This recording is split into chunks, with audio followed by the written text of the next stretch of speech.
하나님의 말씀 신약성경 고린도후서 2장 5절부터 11절 말씀입니다. 신약 287페이지 고린도후서 2장 5절부터 11절 저와 여러분 한 절씩 교독하시고 11절 말씀은 다 함께 읽겠습니다. 5절입니다. 근심하게 한 자가 있었을지라도 나를 근심하게 한 것이 아니요 어느 정도 너희 모두를 근심하게 한 것이니 어느 정도라 함은 내가 너무 지나치게 말하지 아니하려 함이라. 이러한 사람은 많은 사람에게서 벌받는 것이 마땅하도다. 그런즉 너희는 차라리 그를 용서하고 위로할 것이니 그가 너무 많은 근심에 잠길까 두려워하노라. 그러므로 너희를 만난 놈이 사람을 그들에게 나타나더라. 너희가 범사에 순종하는지 그 증거를 알고자 하여 내가 이것을 너희에게 썼노라. 너희가 무슨 일이든지 누구를 용서하면 나도 그리하고 내가 만일 용서하는 일이 있으면 용서하는 것을 너희를 위하여 그리스도 앞에서 한 것이니. 다 함께 이는 우리로 사탄에게 속지 않게 하려 함이라. 우리는 그 계책을 알지 못하는 바가 아니로라. 아멘. 이 말씀을 통해서 선포되는 설교가 오늘 우리에게 성령 하나님의 역사하심을 통하여 귀한 은혜로 충만하게 채워지기를 소원합니다. 사도 바울을 묘사하는 여러 단어가 있겠습니다. 사도 바울이 어떤 사람이다라고 그를 정의하는 여러 정의들이 있을 것입니다. 많은 정의들이 있겠습니다만 그 중에 하나가 바로 편지의 사람일 것이라고 또 저는 생각을 합니다. 사도 바울은 많은 편지를 썼지요. 하나님께서 바울이 쓴 수많은 편지들 가운데 13개의 편지가 당당히 신약성경의 정경으로, 즉 하나님의 말씀으로 간주되도록 섭리하셨습니다. 고린도 교회에 보낸 편지만 하더라도 무려 4통이나, 확인된 것만 4통이나 바울은 편지를 썼는데 그 중에 2통이 하나님의 섭리하심을 통하여 신약성경에 포함되었습니다. 바울은 여러 교회의 문제들을 그냥 지나칠 수가 없었고 때로는 책망하며 때로는 권면하며 하나님께서 자신에게 부여하신 사도의 권위를 행사하였습니다. 이런 의미에서 바울이 쓴 편지는 때로는 성도들을 향한 따뜻한 애정과 사랑이 담긴 서신이기도 하면서 동시에 때로는 매우 엄한 아버지의 책망이 담긴 징계의 편지이기도 합니다. 사도는 교회를 사랑했고 성도들을 사랑했지만 그 사랑하는 방식에 있어서 어떤 경우에는 그 성도들을 책망하고 비판하는 경우도 있었습니다. 왜냐하면 사도는 그들의 영혼을 책임지고 감독하는 자로 하나님의 부르심을 받았기 때문입니다. 요즘은 전화가 아주 많이 발달되어 있지요. 그리고 여러분이 자주 애용하고 계시는 카톡이 있습니다. 핸드폰에 문자가 있습니다. 그래서 전화와 카톡과 문자 메시지가 보편화되었지만 사도 바울이 살던 당시만 하더라도 소위 그레코 로마 시대, 헬라와 로마 제국 시대에는 주요 통신 수단이 편지였습니다. 그래서 바울도 그런 통신 수단에 따라서 편지로 자신의 사상을 또 하나님으로부터 받은 말씀을 기록하여서 전달하곤 했던 것입니다. 저와 여러분이 오늘날 사용하고 있는 카톡이나 문자는 매우 신속하기는 하지만 매우 빠르기는 하지만 어떤 경우에는 대단히 사무적이고 또 상업적이고 너무나 짧은 순간에 문자를 보내기 때문에 어떤 경우에는 너무나 경솔하게 행동하는 수단이 되기도 합니다. 그리고 카톡을 한번 보내고 나면 다시 되돌릴 수가 없습니다. 편지는 썼다가도 잘못 쓰면 지우고 다시 쓸 수 있지만 카톡이나 문자는 다시 쓸 수가 없습니다. 뿐만 아니라 우리를 더욱 분주하게 만들어 저와 여러분 자신을 성찰할 수 있는, 즉 내가 지금 잘 살아가고 있는가, 내가 지금 하나님을 잘 섬기고 있는가, 내가 지금 교회의 회원으로서 바르게 신앙생활하고 있는가 라고 하는 성찰의 시간을 빼앗아 가기도 합니다. 따라서 과학의 발달로 시대가 편리해졌을지 모르지만 어떤 의미에서 영적인 충전이 필요한 우리의 상태로 보자면 이런 첨단 과학 문명의 발전이 전혀 우리에게 마냥 좋은 일일 수만은 없을 것입니다.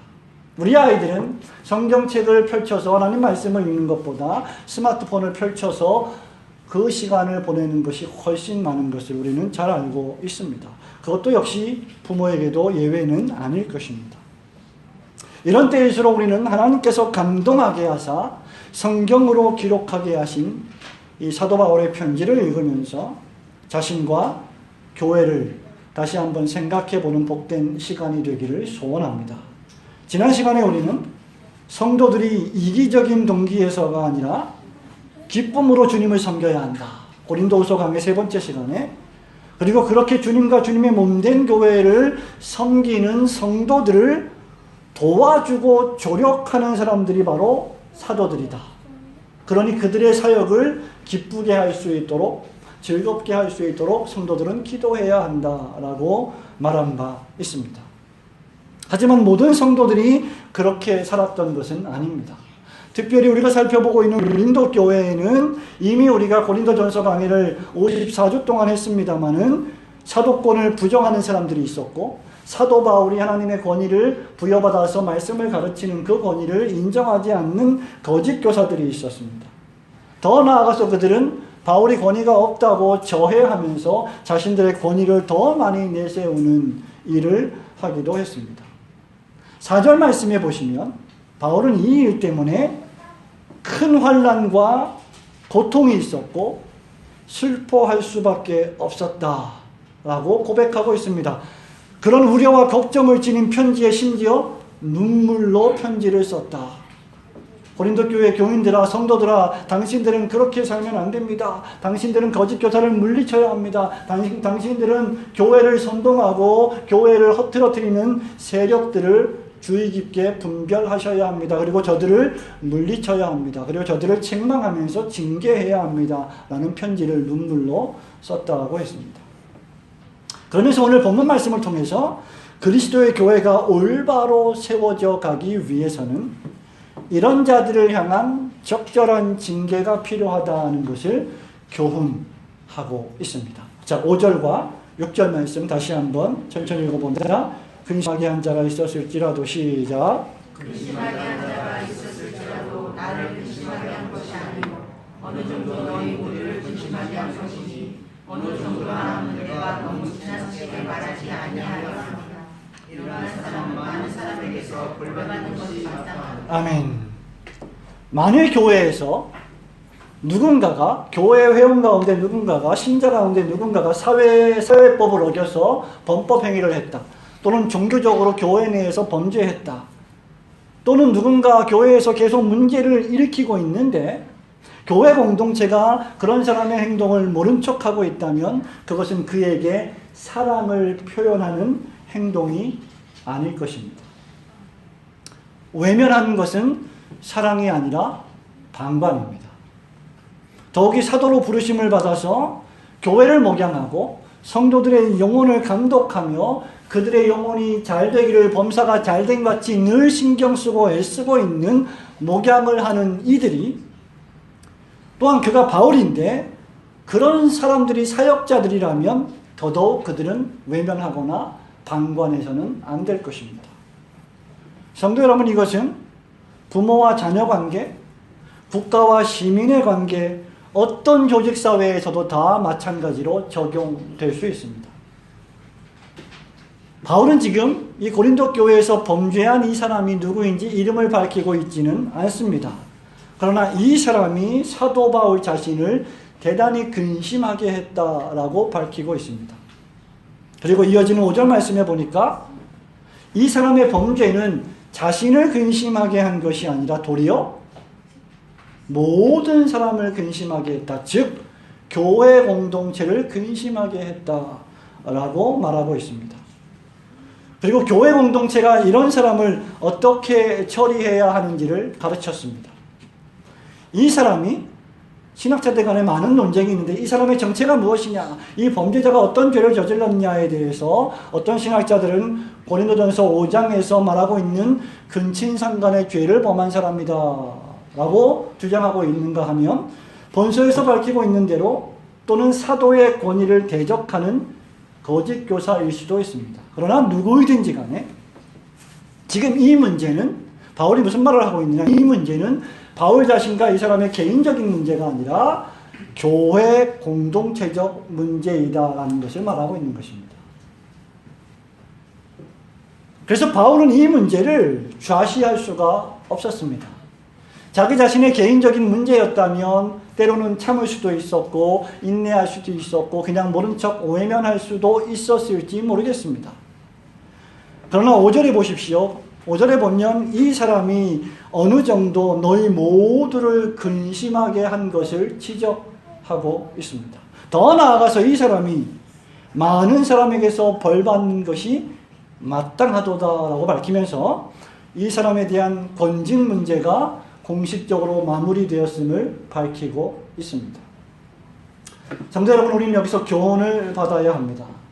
말하자면 권징의 문제, 교회 권징의 문제, 교회의 징계의 문제는 개인적인 문제가 아니라 교회적인 문제라는 것입니다.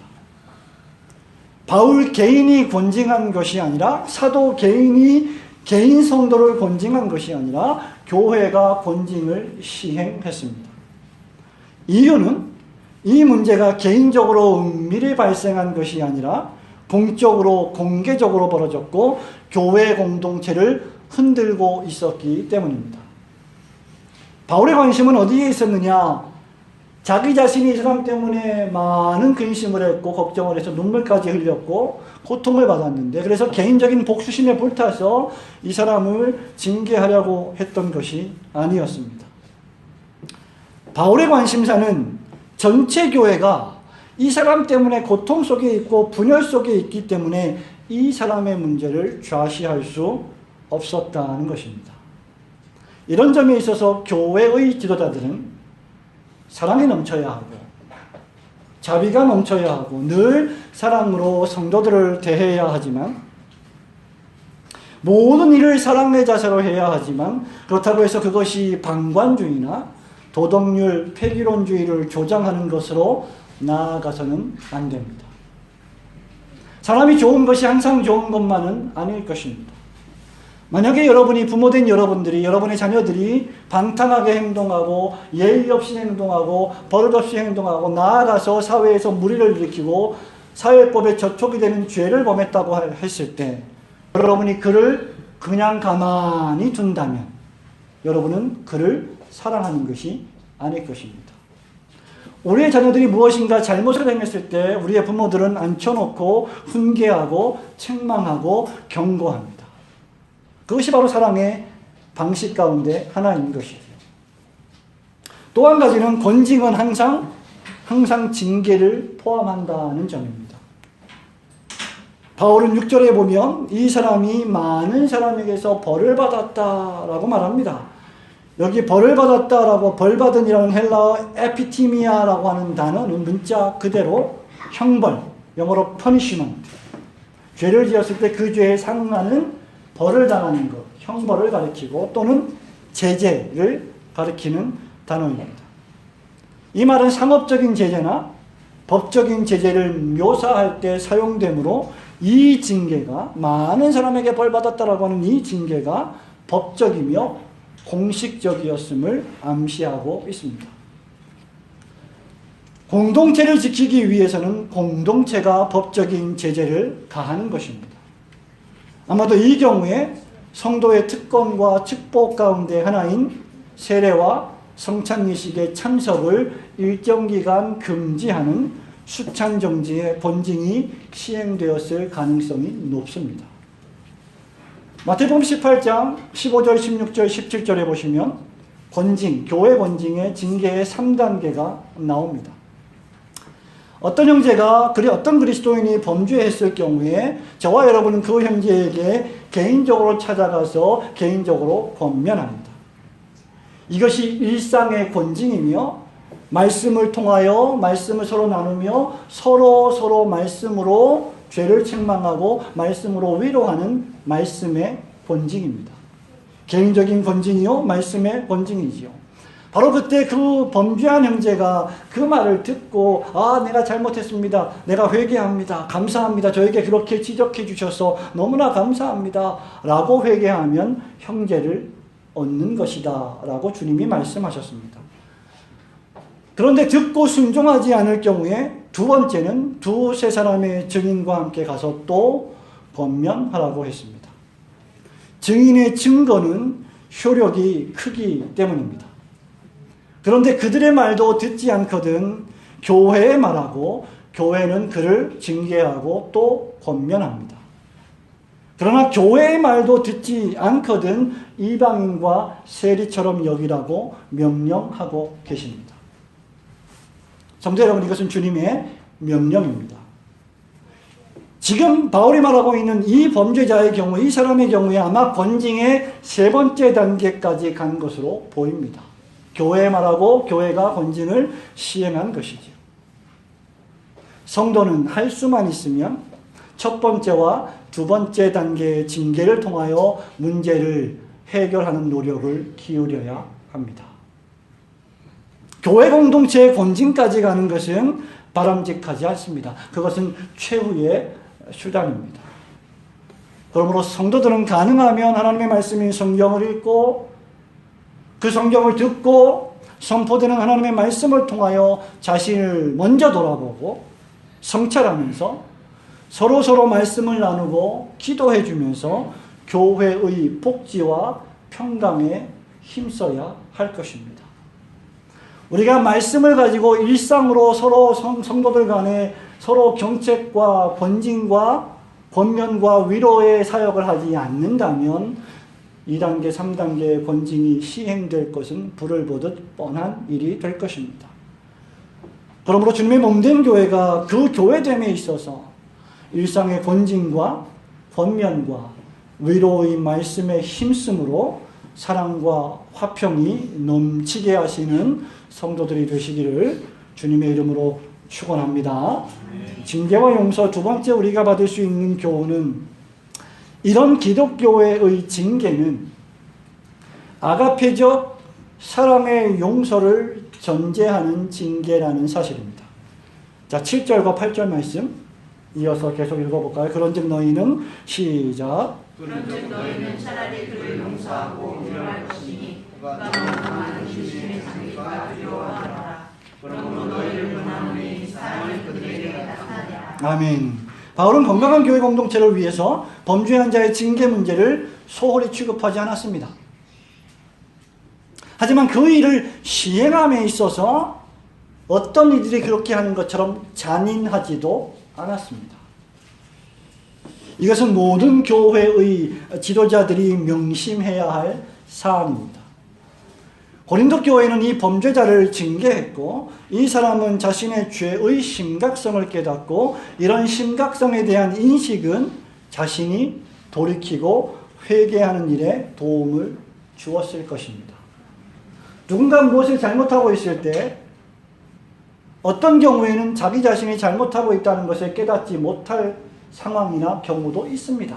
바로 그러한 경우에 우리는 그들에게 가서 이것을 깨닫게 해주고 알려주어야 하는 것이죠. 그것이 첫 번째 단계의 권징 또는 두 번째 단계의 권징이라고 할 수 있습니다. 바로 그때 그는 그것을 듣고 내가 문제가 있구나라는 것을 생각하면서 자기 자신을 돌아보게 됩니다.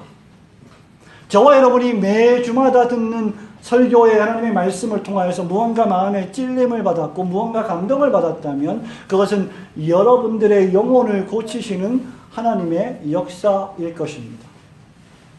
그런 의미에서 권징이라고 하는 용어는 다른 말로 경건훈련이라고 하는 용어로 바꿀 수도 있는 것입니다. 디스플린이라고 하는 권징이라는 단어는 그래서 군대 용어로 훈련입니다. 연습하는 것이죠. 자신의 죄를 제거하고 더욱 의로운 사람으로 그리스도 안에서 믿음으로 말미암아 닮아가는 훈련. 그것이 바로 권징의 주 내용입니다. 바울이 권징에 있어서 의도한 바도 이와 같습니다. 바울은 범죄한 자를 형벌하고 제재하는 것으로 끝내기를 전혀 원했던 사람이 아닙니다. 이런 의미에서 장로교 헌법이 잘 밝히고 있듯이 권징의 목적은 진리의 말씀인 성경을 보호하며 그리스도의 영광을 옹호하며 악행을 제거하고 범죄한 자의 영적 유익을 도모하는 것이 권징의 목적입니다. 바울은 7절에서 고린도 교인들을 향하여 뭐라고 명령하고 있습니까? 저를 용서하고 또 저를 위로하라. 용서하고 위로하라 하고 권면하면서 그 이유를 뭐라고 밝히고 있죠? 뭐라고 밝히고 있습니까? 그가 너무 많은 근심에 잠길까 두려워하노라고 했습니다. 여기 근심에 잠기다라고 할 때 잠기다는 말은 파도 치는 바다에서 배가 깨져서 물속으로 가라앉아 버리는 상태를 말합니다. 사람이 파도에 휩쓸려서 물속에 가라앉아 익사하는 것과 같습니다. 이게 물에 잠긴다는 거죠. 제가 얘기했죠. 저는 물을 너무 무서워한다고. 물이 싫다고. 물에 빠져 익사하는 겁니다. 말하자면 지금 바울은 책망의 파도에 빠져서 권징의 파도에 빠져서 익사하는 사람이 될까봐 걱정하고 있다는 애정어린 표현입니다. 바울은 지금 자신을 괴롭게 한 사람에 대한 개인적인 복수가 아니라 그 사람의 영혼의 상태를 걱정하는 것입니다. 권징이란 용서의 방주로 돌아오게 하는 수단이어야지 영혼을 잃어버리는 수단이 되어서는 안 됩니다. 어떤 경우에서도 교회의 권징과 징계는 범죄자를 회개하고 돌아오게 하는 방편이어야 합니다. 그래서 바울은 고린도 교인들에게 뭐라고 말합니까? 너희가 사랑을 나타내라. 사랑을 나타내라. 그들에게 사랑을 나타내라. 8절에 말하고 있습니다. 여기 사랑이라는 헬라어는 아가페로 기록이 되어 있습니다. 범죄한 형제에게 그리스도의 사랑, 아가페적인 사랑을 나타내라는 뜻입니다. 저와 여러분. 근데 저와 여러분은 아가페적인 사랑을 할 수가 없어요. 그죠? 그래서 아가페적인 사랑은 누구에게만 전용되는 사랑입니까? 예수 그리스도와 그분의 십자가의 못 박히심에 적용되는 단어입니다. 우리는 사람을 사랑할 때 아가페적으로 사랑하지 못합니다. 그럼에도 불구하고 지금 바울은 너희가 아가페로 사랑해야 된다. 그 말이죠. 그래서 교회의 권징은 언제나 용서를 동반합니다. 우리 예수님께서도 누가복음 17장 3절에서 이렇게 말씀하십니다. 너희는 스스로 조심하라. 만일 내 형제가 죄를 범하거든 그 다음 말씀 경고하고 너 옆에 가족이 너의 옆에 형제가 너의 옆에 동료 그리스도인이 어떤 범죄하는 것을 네가 목격했거나 들었거나 보았거나 한다면 동네방네 가서 떠들고 알리지 말고 그에게 가서 그에게 말씀으로 경고하라. 그리고 회개하면 그 다음 말씀 용서하라. 고 우리 예수님이 말씀하셨습니다. 그리고 4절에서 무슨 말씀을 하시냐면 우리가 아까 예배 시작할 때 읽었습니다마는 만일 하루에 유명한 말씀 하루에 7번이라도 몇 번이요? 7번이라도 내게 죄를 짓고 7번 내게 돌아와 내가 잘못했습니다라고 회개한다면 어떻게 하라고요? 어떻게 하라고요? 때려 패라고요? 아니요. 용서하라 그랬습니다. 근데 생각해 보세요. 하루에 나한테 7번 잘못하고 7번 용서하러 오는 사람, 나한테 한 번 잘못하고 와가지고 미안해 내가 잘못했어 그럼 용서할게 그랬는데 1시간 뒤에 또 잘못해갖고 또 와서 내 미안해 잘못했어 이러면 여러분 어떻습니까? 용서의 마음이 생기겠어요? 여러분 자녀가 금방 잘못을 했는데 와가지고 아빠 잘못했어요 이런데 그래 용서해줄게 아빠는 사랑이 넘치니까. 근데 그 사람도 한계가 있잖아요. 1시간 후에 똑같은 짓을 또 합니다. 1시간 후에 똑같은 또 합니다. 우리는 사랑을 못해요. 우리는 용서 못해요. 그럼 그때는 매일되는 거죠. 형제 여러분, 이 말씀은 우리에게 무엇을 시사하고 있느냐? 저와 여러분에게는 용서할 능력이 없다는 것을 의미합니다. 어떻게 70번씩 7번이라도 우리가 용서할 수 있겠습니까? 하루에 7번 용서를 구하는 사람들에게 어떻게 우리가 용서를 해줄 수 있겠습니까? 절대 못합니다. 여러분의 남편을 용서하십니까? 여러분의 아내를 용서하십니까? 하루에?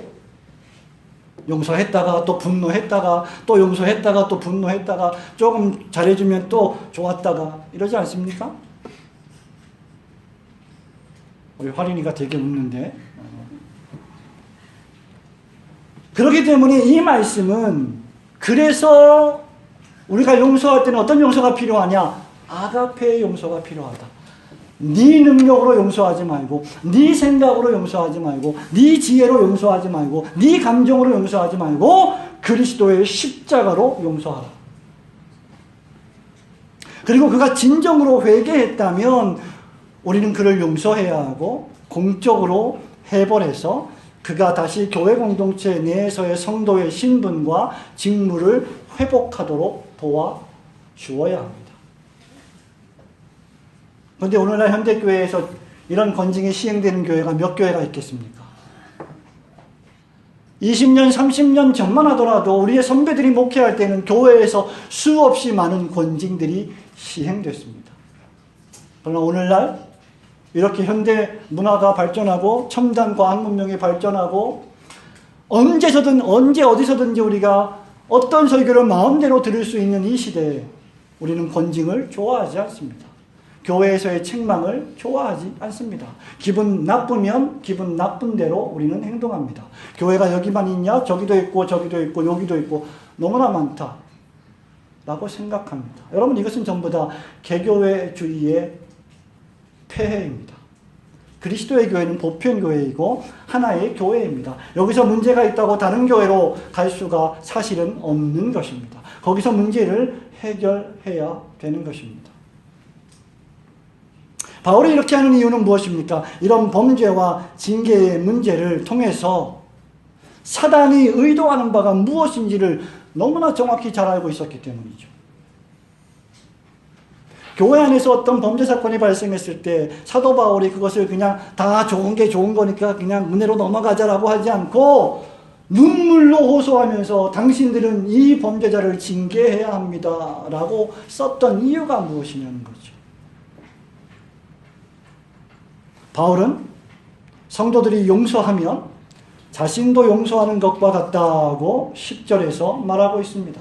무슨 일이든지 고린도 교회 교인들 너희들이 그를 용서하면 나도 그를 용서하는 것이다. 그러면서 11절에서 뭐라고 말하고 있습니까? 두 가지 이야기하고 있습니다. 첫 번째는 한번 읽어볼까요? 우리가 사탄에게 속지 않게 하려 합니다. 첫 번째 이유입니다. 두 번째, 우리는 그 계책을 잘한다 그 말이죠.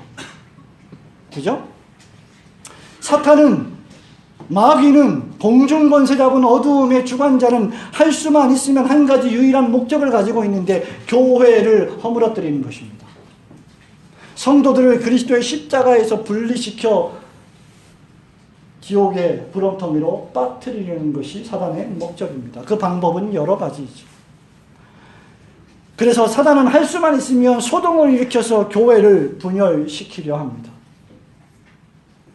사도 바울의 사도권에 대해서 어떤 사람들을 부추기면서 불평하면서 도전하는 자를 일으킵니다.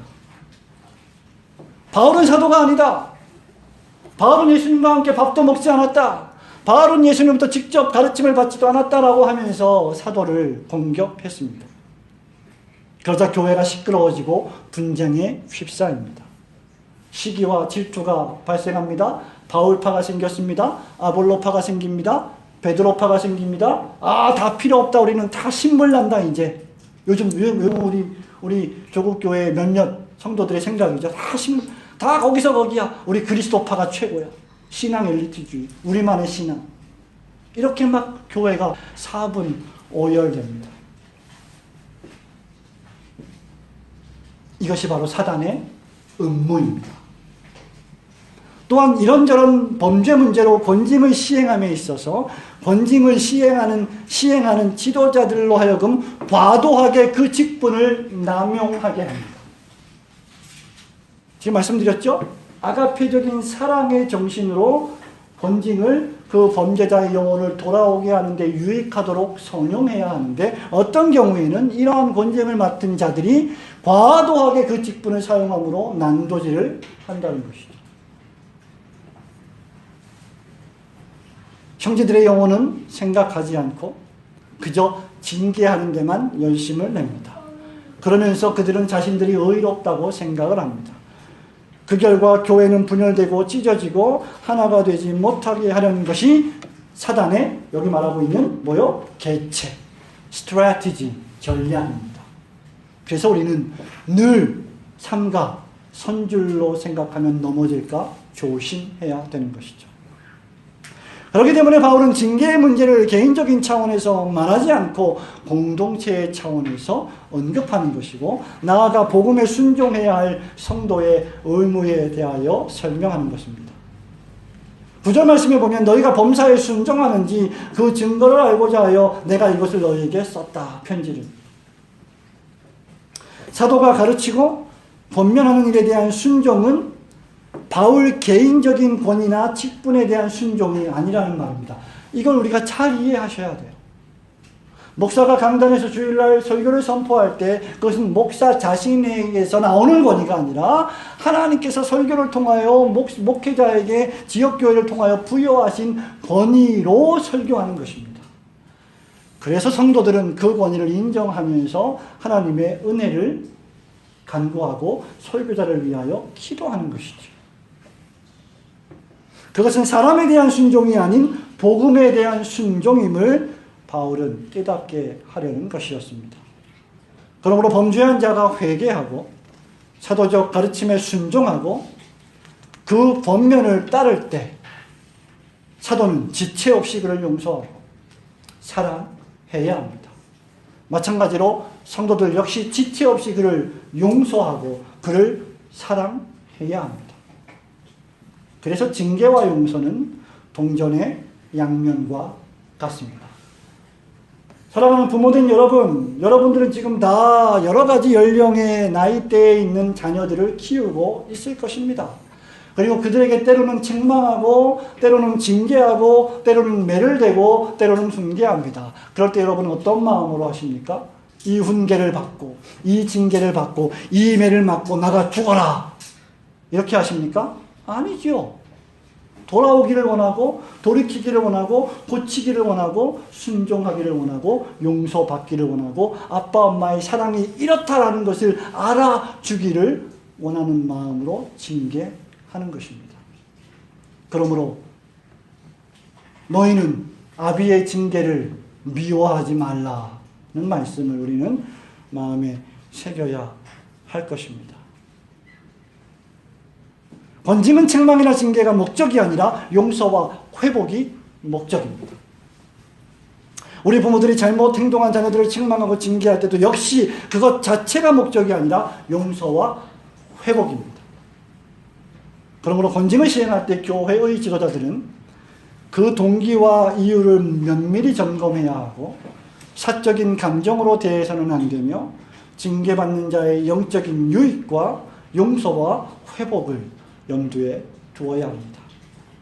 동시에 징계받는 자는 그것이 자신의 구원을 안전하게 하는 근심임을 깨닫고 바울이 고린도후서에서 계속 말하고 있는 구원에 이르게 하는 근심이라고 하는 그것을 깨닫고 교회의 공적 권위를 인정하면서 그것에 순복하고 돌이키고 회개하며 회복되어 공동체의 사랑의 교제 안으로 돌아와 사랑을 누려야 할 것입니다.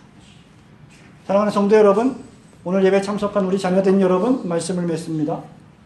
진정한 징계와 용서는 모두 그리스도 앞에서 교회를 위하여 수행하는 것이어야 합니다. 바울은 이런 의미에서 사심이 없는 사도였습니다. 오늘 기도하신 이미경 집사님께서 기도하실 때 한 줌의 흙으로 왔다가 흙으로 갈 이 인생 무엇이 사심이 있겠습니까? 하나님께 영광을 돌리고 하나님의 영광을 위하여 살아가고 그분을 위하여 살아가는 것 외에 우리에게 남는 것이 무엇이겠습니까?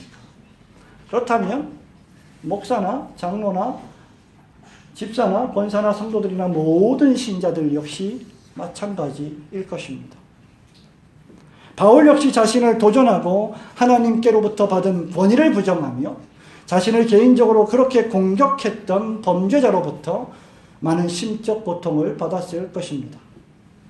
그러나 그를 향한 바울의 징계는 개인적인 것이 아니었고 그를 향한 용서 역시 개인적인 것이 아니었습니다. 이 범죄자가 추후에 사도에게 사과하고 용서를 구했는지는 알 수 없지만 그것이 바울의 1차적인 관심사는 아니었습니다. 바울은 교회가 용서하면, 성도들이 용서하면 자신이 용서하는 것이라고 말하면서 10절에서 이것이 너희를 위하여 그리스도 앞에서 한 것이다 라고 말하고 있습니다. 바울은 언제나 자신보다 그리스도를 앞에 내세웠습니다. 고린도전서 1장과 2장을 기억하십니까? 그리스도가 어떻게 나뉘어졌느냐? 그리스도의 십자가가 어떻게 나뉘어졌느냐? 너희들은 무엇 때문에 이렇게 분열되고 나뉘어져 있느냐? 그리스도의 십자가는 너희를 위하여 돌아가신 그리스도의 죽음과 희생의 십자가다. 주도 하나요? 믿음도 하나요? 세례도 하나이다. 우리는 하나이다. 라고 연합을 강조했습니다. 바울은 언제나 자신보다 그리스도를 앞세웠고요. 바울은 자신보다 그리스도의 교회를 앞세웠습니다. 자신의 명예보다 그리스도의 교회의 명예가 훨씬 더 중요했습니다. 자신의 의보다 그리스도의 이름이 훼손되지 않는 것을 더 중요하게 여겼습니다. 우리가 누구를 용서할 수 있다면 그것은 철저하게 우리를 용서하신 그리스도의 용서에 기초한 것이기 때문입니다. 말씀드렸죠. 저와 여러분은 용서할 능력이 없습니다. 용서하기 싫어해요. 그런데 우리가 용서할 마음이 생겼다면 그것은 그리스도의 십자가가 나를 용서하셨기 때문에 가능해진 것입니다. 용서받은 자로서 지금 용서하는 자가 되었기 때문에 그것은 이제 개인적인 차원의 용서를 떠나 교회적이며 구속적인 용서를 표현하는 것이 됩니다. 그러므로 누구든지 교회의 징계와 책망을 받은 자가 합당한 과정을 통하여 겸손히 회개하고 돌이키면 개인과 교회는 그를 사랑하고 그의 회복을 위하여 전심전력을 기울여야 합니다. 이것이야말로 참된 진정한 교회 건진의 본질입니다. 뿐만 아니라 그렇게 회복된 자는 불법으로 돈을 벌었다면 예수님 제가 4배나 토색하겠습니다. 4배나 제가 갚겠습니다. 라고 말했던 세리장 삭개오의 고백처럼 자신으로 말미암아 고통을 받았던 사람들을 향하여 회개의 열매도 나타내야 할 것입니다. 하나님으로부터 회개를 받았다면 자신이 고통을 준 사람들에게도 회개를 하고 용서를 구하는 것이 열매일 것입니다. 워스트민스터 신앙고백서 15장 회개에 대한 장의 부분 6항에서는 이렇게 말하고 있습니다. 형제나, 여기 형제는 그리스도인을 가리키죠. 형제나 그리스도의 교회에 걸림돌을 놓은 자는 그 죄에 대해 사적이거나 공적인 고백과 애통함으로 피해자들에게 자기의 회개를 표시해야 하며 이로써 피해자들은 그와 화해하고 그를 사랑으로 받아들여야 한다라고 적고 있습니다. 이러한 과정이 선행되지 않으면 교회는 분열될 수밖에 없을 것입니다.